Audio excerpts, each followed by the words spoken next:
প্রিয় সাংবাদিক বন্ধুগণ, আমি আরেকটি ঘটনা বলতে চাই যে আমাদের একজন দায়িত্বশীল গতকালকে আজকে তিনি ঢাকা থেকে গিয়েছেন সৈয়দপুর বিমানবন্দরে এবং সেখানে আইনশৃঙ্খলা বাহিনী তাকে একটা সাজানো নাটক করেছেন।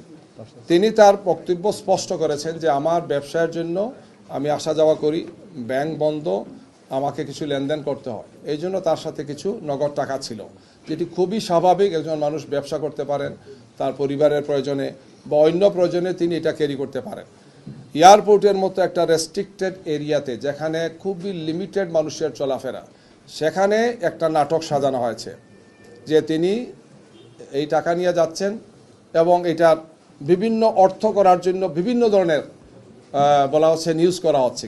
ইতিমধ্যে তিনি একজন বয়স্ক লোক, একজন দায়িত্বশীল ব্যক্তি আমাদের, তিনি অসুস্থ হয়ে পড়েছেন মেন্টালি এই টর্চারের কারণে। তিনি এই মুহূর্তে হাসপাতালে আছেন, রংপুর হাসপাতালে তাকে নেওয়া হচ্ছে। আমরা খুবই দৃঢ়তার সাথে বলতে চাই, বাংলাদেশ জামাত ইসলামী তার নীতি নির্ধারণ, তার কর্মপন্থা, তার কর্মসূচি এবং তার সাংগঠনিক কার্যক্রম পরিচালনা সব সময় স্বচ্ছতা এবং জবাবদিহিতার সাথে আমরা ভূমিকা পালন করে থাকি।